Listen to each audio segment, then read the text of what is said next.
Hello guys, আবার চলে এসলাম আরেকটি বট ভিডিও নিয়ে। প্রথমে একটা পাতাকে, সাদা ফুলের পাতাকে সবুজ রং দিয়ে ভরিয়ে দিলাম। তারপরে পাতাটা উল্টো করে খাতার মধ্যে লাগিয়ে নিলাম।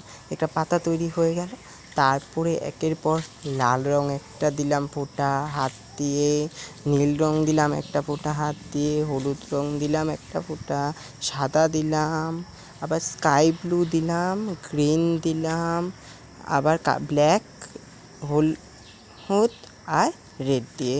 তারপরে মাথার মধ্যে চোখ আঁকিয়ে দিলাম কালো দিয়ে, এবং একটি ঝুড়ির মতো একটি আঁকিয়ে দিলাম। তারপরে পা দিয়ে দিলাম, একের পর এক পা দিয়ে তৈরি করে ফেললাম একটা রঙিন শুঁয়োপোকা। শুঁয়োপোকা দেখতে আমি খুবই ভয় পাই। কমেন্ট করে জানিও কে কে